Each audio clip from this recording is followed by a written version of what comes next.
안녕하세요. 공정운전 실무 첫 번째 시간입니다. 오늘은 우리 같이 석유화학 플랜트에 대해서 대략적인 설명과 어떻게 분류가 되어 있으며 어떤 식의 구성이 되어 있는지 같이 한번 살펴보도록 하겠습니다. 목차는 다음과 같습니다. 첫 번째 플랜트의 정의, 그 다음에 플랜트의 종류, 다음은 석유화학 플랜트의 개요, 석유화학 플랜트를 구성하고 있는 장치에 대해서, 마지막으로 생산된 제품을 어떻게 분석하는지에 대한 걸 한번 같이 한번 다뤄보도록 하겠습니다. 자, 플랜트란 무엇인가를 같이 한번 생각을 해볼게요. 자, 플랜트라는 것에 대한 사전적 정의를 살펴보면 다음과 같이 첫 번째, 씨앗입니다. 네, 즉 어떤 지구에서 자란다, 뭐 물 혹은 다른 별에서 보세요. 그래서 이런 어떤 작은 씨앗이 성장하는 거죠. 그래서 줄기가 되고 잎이 되는 그런 어떠한 과정을 거친다는 것도 플랜트라는 용어를 사용하는 사전적 정의 중에 하나입니다. 식물, 식물을 이제 플랜트로 말하는데 이게 우리가 쓰는 산업용이랑 크게 다르지 않습니다. 한번 여러분들 계속 머릿속으로 한번 생각을 한번 해보세요. 자, 두 번째, 어떠한 기계를 쓰는 산업입니다. 보시는 그림과 같이 뭐 증류탑도 있고요. 어떤 열교환기 등등 여러 가지가 있는데 결국 이러한 기계를 사용하는 산업도 플랜트라고 하고요. 그다음에 어떤 공장을 말합니다. 공장을 말하는데 구체적으로는 어떠한 제품 혹은 전력을 생산하는 어떤 공장도 우리가 플랜트라고 말한다. 마지막으로 크거나 무거운 기계 혹은 그런 어떤 그 운반 기기 등을 사용하는 어떤 산업을 말합니다. 뭐 건물을 만들거나 길을 만들거나 뭐 토목적인 걸 말할 수도 있겠네요. 그런 것도 우리가 플랜트라고 부르는 사전적 정의가 있다라는 걸 좀 아시면은 여러분들 좋을 것 같습니다. 그러니까 플랜트라고 치면 제일 먼저 이런 식물이 식물이 가장 먼저 나온다는 거 여러분들 뭐 그냥 상식 차원에서 알고 계시면 좋을 것 같고요. 자, 그래서 그 플랜트란 무엇이냐를 다시 한번 제가 정리를 한번 해보겠습니다. 자, 첫 번째, 공장을 건설하는 등의 행위. 그죠? 여러분들 공장을 건설하는 등의 행위도 우리가 어떻게 보면 플랜트라고 생각해 볼 수도 있고요. 두 번째로는 산업기계 등의 종합체로서의 생산시설이나 어떠한 공장을 말합니다. 위에 거랑은 조금 맥락이 다르죠. 어떤 생산시설이나 공장을 플랜트라고도 말하고요. 그 다음엔 필요한 물질, 여러분들 보시면 필요한 물질 혹은 에너지를 얻기 위해서 에너지는 뭐 다양하게 있겠죠. 뭐 전기가 될 수도 있고 뭐 열이 될 수도 있고요. 뭐 기타 다른 게 될 수도 있겠죠. 얻기 위해 어떠한 뭐가 들어갑니다. 원료나 에너지를 공급해서 물리적, 화학적 작용을 하게 만드는 장치나 역시 공장 시설, 역시 공장이 또 나옵니다. 자, 마지막으로 전력, 석유, 가스, 담수 등의 어떠한 제품을 생산할 수 있는 설비를 공급 혹은 공장을 지어주는 산업을 말합니다. 자, 이제 종합해 보면은 뭐 어떤 공장도 하나의 플랜트, 이 공장을 만드는 행위도 플랜트. 그 다음에 공장에서 어떠한 원료가 들어와서 제품을 만드는 이 전체적인 어떠한 공정도 플랜트. 이 플랜트라는 용어는 굉장히 광범위합니다. 광범위하지만 일단 귀결되는 거는 결국 어떠한 공장을 말한다. 그죠? 또 공장을 만들거나 뭐 공장이거나 혹은 공장에서 어떠한 프로세스를 말한다. 즉 이거는 공장에서 귀결되니까 플랜트라는 건 쉽게 말하면 어떤 공장이다. 어떤 공장, 뭐를 만드는데 뭐를 넣어서 뭐 우리가 원하는 제품 만드는 그런 공장이다라는 걸로 여러분들 우리는 같이 정리를 해보겠습니다. 플랜트의 종류를 같이 한번 살펴보겠습니다. 첫 번째로는 여러분들 석유 혹은 천연가스를 생산하는 플랜트죠. 정확하게는 생산이라는 표현이 맞을까요? 제 개인적인 생각으로는 이걸 찾는 거죠, 찾는 거. 왜냐하면 이런 석유나 천연가스는 어떤 가지 우리가 어떤 공장에서 인풋을 넣어서 아웃풋을 도출하는 게 아니죠. 그러니까 우리가 들어가는 원료 이런 게 아닙니다. 결국 어떤 땅 속에 숨어져 있는 걸 찾는 거기 때문에 약간 첫 번째는 다른 거랑은 다르게 좀 특수합니다. 어쨌든 이런 석유나 천연가스를 찾는 그런 공장 설비도 플랜트라고 합니다. 자, 두 번째, 정유 플랜트입니다, 여러분. 정유 플랜트는 일본에서 찾은 우리가 원유,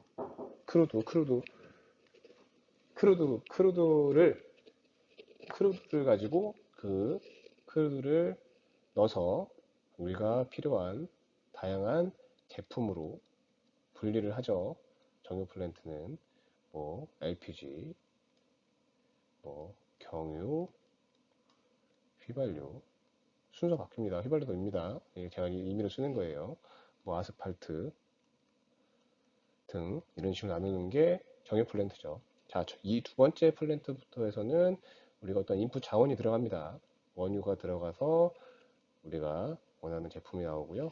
그럼 이제 우리가 이제 같이 공부하고 있는 석유화 플랜트는 이 정유 플랜트에서 나온 결과물 중 하나, 이 납사라는 어떠한 제품을 가지고 다양한 제품을 생산합니다. 이 생산하는 것을 바로 석유화학 플랜트라고 부르죠. 자, 발전 플랜트는 뭘까요? 즉, 이 발전이라는 건 전기를 생산합니다. 요즘엔 다양하게 들어가죠. 태양, 광, 수소 이런 이제 신재생 에너지들이 있고, 전통적으로는 원자력, 화력, 화력은 석탄도 있고요. 그다음에 여러분들 LNG 등등의 발전소가 있다고 생각하시면 됩니다. 수력 발전소도 마찬가지고요. 이거는 우리가 목적물인 전기를 생산하는 겁니다. 자, 해수 담수화 플랜트는 뭘까요? 여러분들 결국 해수 담수화의 인풋은 해수입니다. 바닷물을 넣어서 우리가 사용할 수 있는 생활 용수죠. 왜냐면 바닷물 자체가 아시다시피 이제 염분을 포함하고 있기 때문에 이 생활 용수, 즉 우리가 사용하는 물, 먹는 물 등으로 만드는 그런 담수화 플랜트를 말합니다. 그 다음에 환경 플랜트는 뭐냐? 굉장히 환경 플랜트는 그 목적에 따라서 굉장히 이렇게 많겠죠. 즉 어떤 거냐면 환경에 위해가 되는 어떠한 발전소에서 나오는 배기가스가 될 수도 있고요. 정유 플랜트나 석유화 플랜트에서 나오는 뭔가 이제 환경에 좋지 않은 그런 가스들이라는 결과물이 있을 겁니다. 그게 들어가서 이게 우리 환경에 위해가 되지 않는 어떠한 깨끗한 것으로 바꿔주는 걸 환경 플랜트라고 하죠. 매우 중요합니다. 매우 중요하고 최근에 가장 크게 이슈가 많이 되고 있고 또 많은 회사들이 이거에 대해서 참여하고 있다는 것만 여러분들이 아시면 좋을 것 같습니다. 석유나 천연가스 플랜트를 하고 있는 회사들을 찾아보면 다음과 같습니다.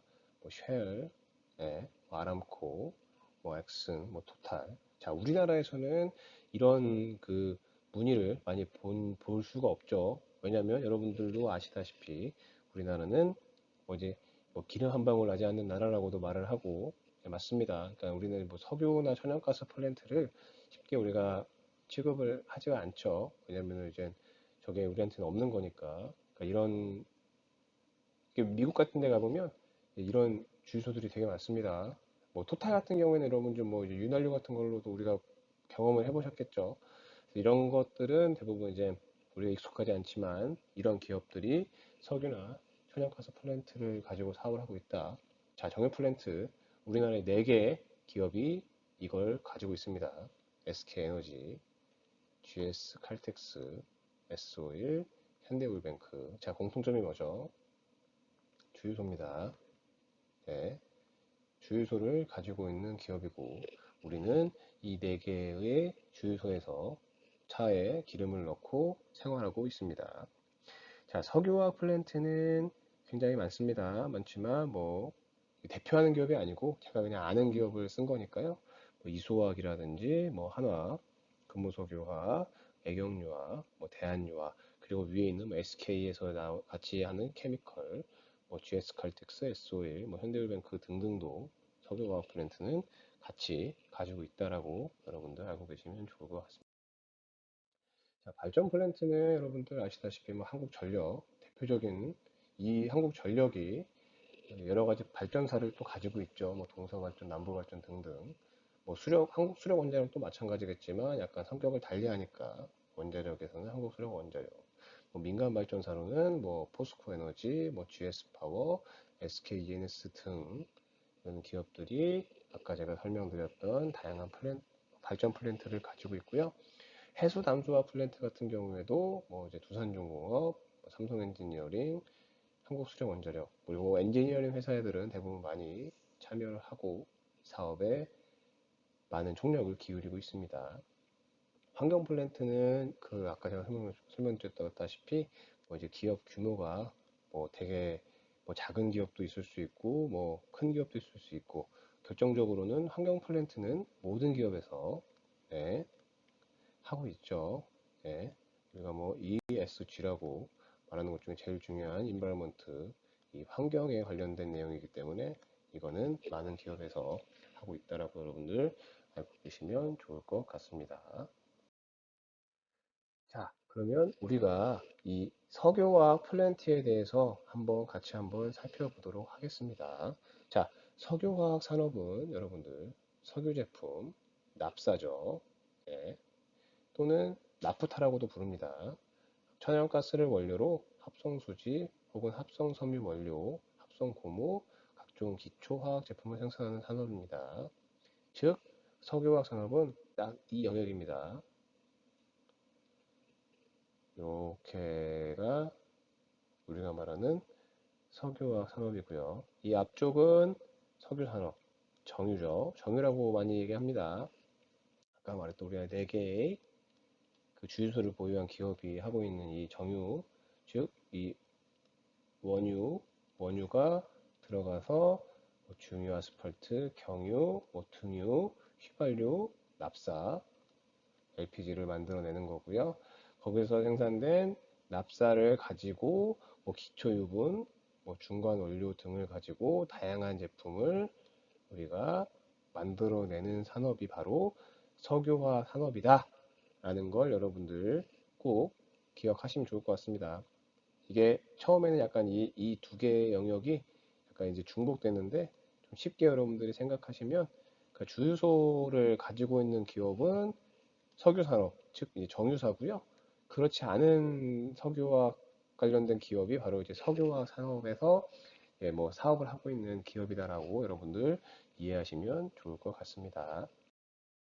그 납사는 뭐냐? 여러분들 뭐 산업의 쌀이라는 얘기를 많이 하고요. 굉장히 우리 삶에 밀접한 영향을 주고 있는 건데요. 간단하게 정의해 보면 납사 혹은 나프타라고도 부릅니다. 그 35도에서 200도 사이의 끓는 탄화수소입니다. 탄화수소. 그럼 탄화수소. 탄소랑 수소로 구성되어 있는 탄화수소 성분이고요. 여기서 탄소수는 5개에서 12개 사이인 혼합물을 말합니다. 뭐 이제 이 납사는 크게 두 가지로 구분돼 볼 수가 있는데요. 경질 납사, 라이트 납사고 중질 납사, 헤비 납사입니다. 자, 경질 납사는 30도에서 90도 사이에서 끓고요. 탄소가 5개에서 6개라고 생각하시면 됩니다. 중질은 90도에서 200도 사이에서 끓고 탄소수가 6개에서 12개로 구성이 되어 있다라고 여러분들 알고 계시면 좋을 것 같습니다. 뭐 자세한 사항은 여러분도 이제 뭐 인터넷이나 다른 강의를 통해서 들으시면 좋겠습니다. 이제 그 석유화학 플랜트를 제가 여러분한테 이제 간단하게 설명을 드릴 건데, 일단 저희가 가지고 있는 그 설비를 기준으로 제가 설명을 드리겠습니다. 석유화학 플랜트 저희가 가지고 있는 거를 보시면 이 디스틸레이션 증류탑 공정이 있고, 우리가 뭐 연속 반응 공정 두 개로 나누어져 있습니다. 그래서 저희는 상압과 감압이 가능한 설비로 구성이 되어 있어서 원료가 들어가서 여러분 증류탑에서 오버헤드 그 다음에 바텀으로 두 가지 제품이 생산이 됩니다. 그래서 생산된 제품이 저장되는 그런 프로세스를 가지고 있고요. 역시 이제 반응 공정 역시 뭐 원료가 두 가지가 같이 섞여 들어가서 반응기에서 여러분 반응을 해서 또한 결과물을 만들고, 그거를 다시 이제 분리를 해서 다시 이제 재순환시키는 교육 설비로 구성되어 있고요. 이제 증류 공정 같은 경우에는 아까 말한 상압, 일반적인 상압 운전은 결국 이제 상압 증류에 대한 이론과 공정 변수 학습, 운전 실습을 같이 동반해서 여러분들이 공정 운전원으로서의 능력이 배양되게 만들어 구성이 되어 있고요. 감압 운전 역시 동일합니다. 다만 이제 1단계랑은 다른 건 증류 방식이 감압이다라는 것만 여러분들이 아시면 될 것 같고, 상압 증류와의 어떠한 차이를 여러분들이 실제 해볼 수 있다라는 게 있습니다. 그 다음에 이제 반응 공정 자체는 결국 이제 석유화학 공장에서 뭐 증류탑뿐만 아니라 이제 반응 공정이 다양하게 있는데요. 이 반응 공정에 대해서 여러분들이 어떤 식으로 구성이 되는지 실습을 통해서 여러분들이 작동하는 방법을 파악해 볼 수 있다라고 생각하시면 좋을 것 같습니다. 그래서 이제 공정도가 이렇습니다. 여러분들 간단하게 처리 공정을 보시면 이 원료가 네, 피드 드럼으로 우리가 넣은 상태에서 이게 증류탑으로 들어갑니다. 이게 증류탑이고요. 해서 오버헤드 바텀으로 제품이 생산돼서 두 가지 제품으로 나눠지는 게 바로 저희가 말하는 이 증류 공정이 될 거고요. 다음은 예, 반응 공정입니다.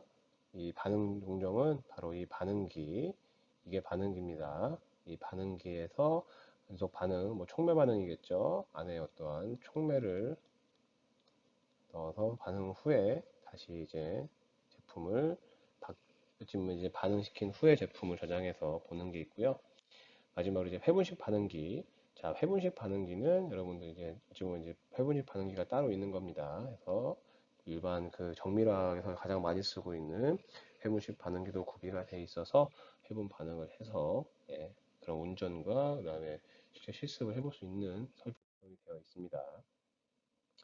저희가 보유하고 있는 이 석유화학 플랜트를 간단하게 설명을 드리면, 그게 이제 저희가 쉽게 말하면 전체적인 파일럿 플랜트는 제어는 분산 제어 시스템이 TCS로 제어를 구성을 해놨고요.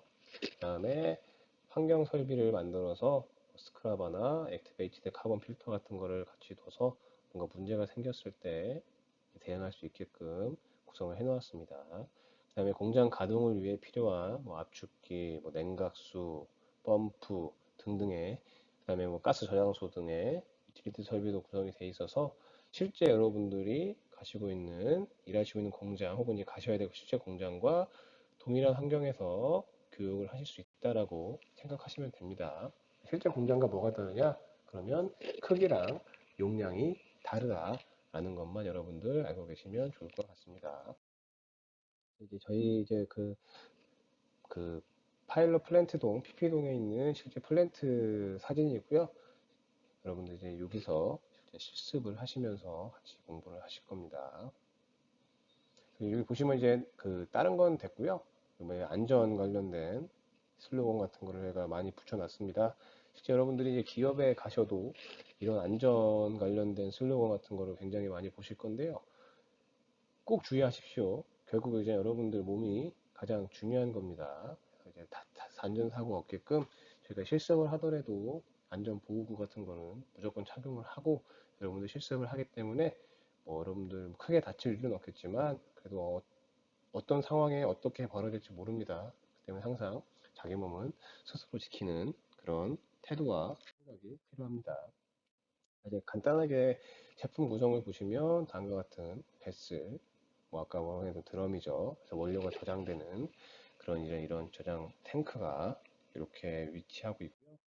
그다음에 대표적인 유체 기계죠. 예, 그 원료를 실제 공급시켜주는 이런 펌프, 예, 펌프 등도 구비되어 있습니다. 이런 펌프로 실제 원료가 이동하고, 예, 한다라고 생각하시면 되고요. 열교환기입니다. 어쨌든 그 여러분들 증류 공정 자체가 결국 이제 끓는 점의 차이로 이루어지고, 즉 열 에너지가 가해집니다. 이 열 에너지를 효율적으로 사용하기 위해서 이 열교환기가 사용되는데요. 이 열교환기도 요소요소에 다 갖춰져 있으니까 이 열교환기를 보시면서 한번 실제 현장에서 느낄 수 있는 걸 많이 느끼셨으면 좋겠습니다. 열교환기는 저희 모든 열교환기는, 예, 쉘앤 튜브 타입, 쉘앤 튜브 타입으로 되어 있고요. 즉 지금처럼 이런 튜브, 이 다발관이 이렇게 있고, 이 바깥쪽 이게 쉘이고요. 즉 이 쉘로 제1유체, 그 다음에 이 튜브로 두 번째 유체가 들어가서 저 안에서 열교환이 이루어진다라고 생각하시면 됩니다. 그 다음에 직류탑입니다. 높이 8m, 이론 단수 역시 8단입니다. 직류탑이 설치가 되어 있어서 아까 제가 설명드렸던 것처럼 감압, 상압, 직류가 가능합니다.